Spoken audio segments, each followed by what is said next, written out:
features star power and championship ambition. The Lakers and Bucks, followed by the Rockets and Clippers. From Studio J in Atlanta, TNT NBA tip-off presented by Auto Trader.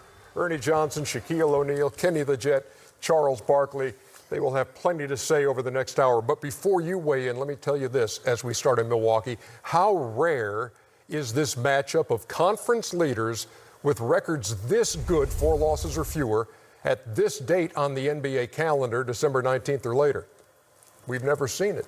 A third of the way through the 82-game season, the Lakers and Bucks both 24-4, both on 70-win pace. And to answer the question that is on your mind right now, the status of Anthony Davis, Lakers tweeting out that the Brow is back tonight. So basically both teams at full strength. Bledsoe out for Milwaukee, the only starter on that side who won't play tonight. But all those main characters are there, and the hype couldn't be higher going into this game, Chuck. Well, I think Shaq knows this, Kenny knows this. When you play against a great player, it's a different game. Like when you're playing some scrub team, and especially in the dead of winter, it's not the same. And these guys know, first of all, one guy is the MVP and wants to keep it. The other guy is trying to reestablish himself as the best player in the world. Anthony Davis, he's to me the key to the Lakers' entire season.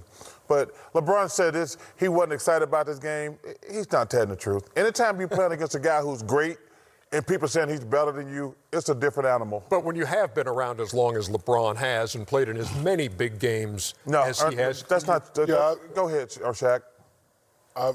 LeBron is there where we have been. He's been the best for a long time. He's not worried about the mumbo-jumbo talk. But this is a chance for Giannis to say, you know what? The king got to get off that throne. This is you're right. It's going to be a different game, but LeBron has been around the block a long time. He's not really getting up for his game like it's a playoff situation.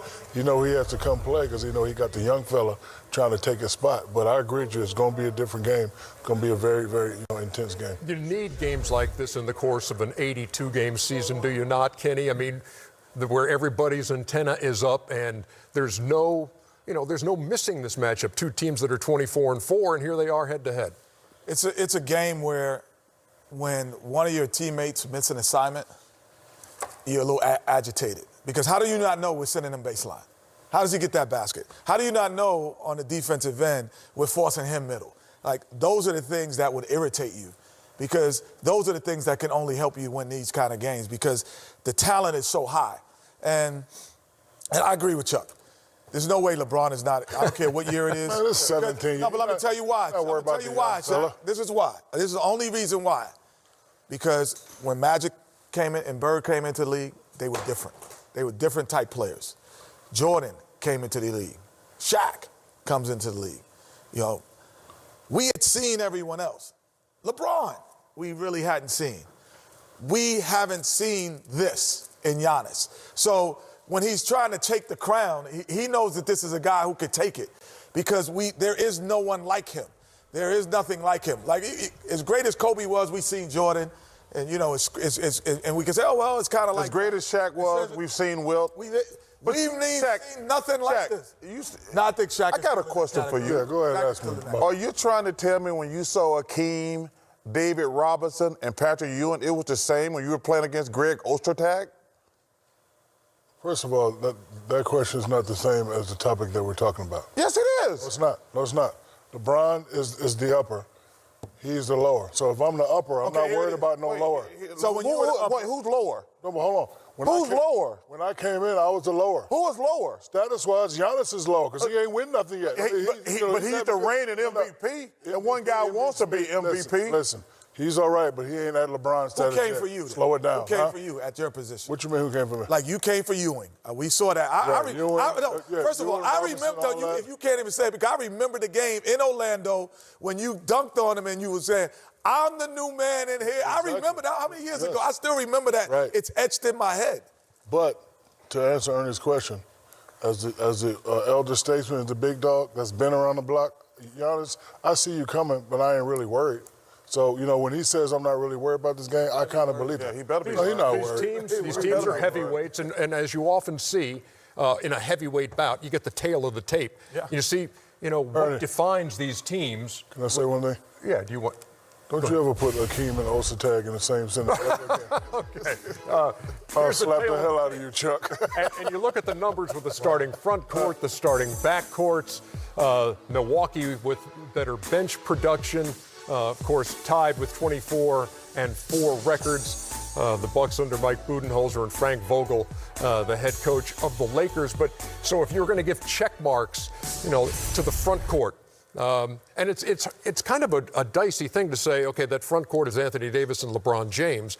Although LeBron James has the ball so much, he's leading the league in assists with better than 10. What other team, Shaq and Charles, can say, I have a guy that can guard both LeBron and Anthony Davis at one time? Nobody can do that. But this team, this is the only team. You know what, Giannis, go guard him. Yeah. No, you know what, Giannis, go. This is the only player in the game that's capable of playing both positions. This is why this game is special. And to me, this is why I've said before, the key to the Lakers is Anthony Davis. Because when you look at the three elite teams in the NBA, Lakers, Clippers, Bucks, they got two guys who can guard LeBron, but they don't have anybody who can guard Anthony Davis with the Clippers. Giannis can guard LeBron. But he can. I'm not sure about because you can't guard both of them. Yeah. All right, I have a question. When you say guard him, does you mean keep him to his average or keep him way below his average? Keep him at his average. Make him work hard for his average. Okay, all right. And also go at him on the other end. Okay. Yeah. We can't have explosions. Like we can't have a guy have a 50-point night. And that's the type of, LeBron, AD, they're capable of that. And if you have a guy who's capable of not letting him have a 50-point night. So let me ask you a question, Kenny. Before you do that, you know who three of the luckiest people in the world are tonight? Who's that? Kevin Harlan, Reggie Miller. Oh, yeah. Allie LaForce. They are calling this game tonight, the showdown everybody's been talking about. Let's go to Milwaukee. Fellas, how you doing tonight? Well, we're doing well. They want to know where you were. They said, why is there... It is time for the American Express halftime report, and before the game, the Bucks looking like they were ready to rumble. They were. And they were right. Already said right. It was the Hollywood leg drop in the first half. They're up 65-46 in this matchup of teams with identical 24-4 records. Milwaukee in control. Welcome to Studio J here in Atlanta for the American Express halftime report. Ernie Johnson, Shaquille O'Neal, Kenny the Jet Smith, and Charles Barkley. For our American Express teammates, we want to go inside the box score and look at four areas where these teams both rank in the top three in the league. Bucks shooting 50% in the first half, just 39% for the Lakers, who lead the league. Fast break points, the Bucks have doubled them up. Points in the paint are even, and it's a +4 rebounding advantage for the Bucks over the Lakers. And they've also outshot them from three. They've made fewer turnovers, and they have dominated the first half, Charles. Well, to me, you guys said, I don't think the Lakers are the best team in the Western Conference. I think the Clippers are. And you see, LeBron and Anthony Davis have to play well for them to win because they got so many flaws. There's nobody. So many flaws. Name a couple. They have to set all those guys up. They're a combined 6 for 20 from the floor. LeBron and AD. I'm saying if they don't get those guys an open shot, McGee can't get his own shot. Dwight Howard can't get his own shot. Danny Green can't get his own shot. So Rondo's not a great shooter. So AD and LeBron have to do a lot of heavy lifting. And I told you, I'm concerned. I'm not concerned because they're going to be there in the end with the Clippers because they're the two best teams in the Western Conference. But this notion that, and let's be realistic, the NBA has not been as good as we thought it was going to be. When the season first started, we were like, man, there's like 10 teams can win the championship. And right now, there's 3 teams can win the championship. Utah's been a disappointment. Denver's been a disappointment. Philly's been a disappointment. Portland's been a disappointment.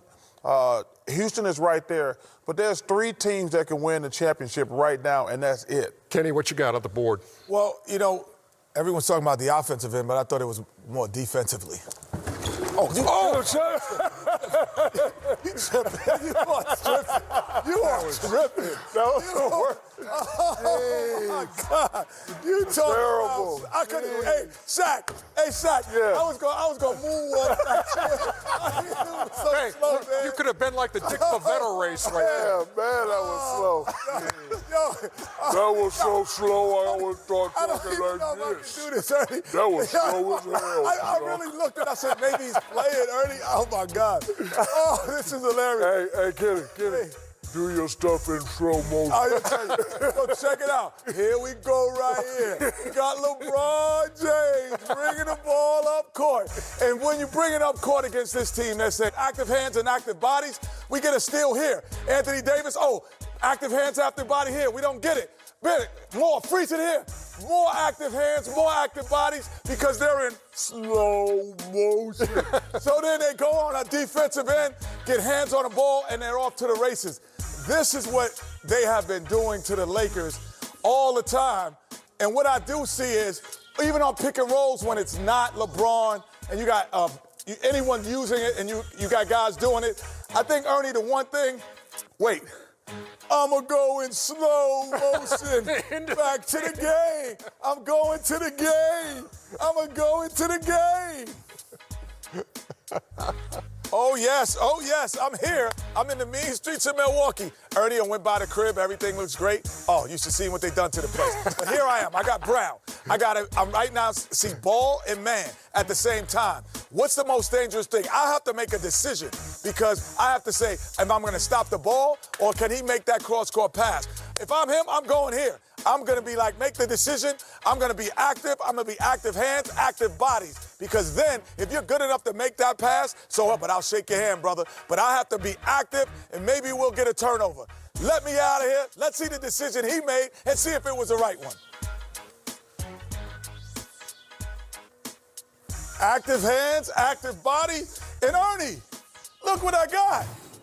This is from your house. This was your doll that you used to sleep with. I had to come back and get it. Yo, Chuck, you might be the slowest person. Oh, straight from North 68th Street. That's Yes, great. it was, man. What you got on the freak here in the first half? Well, when you're a young guy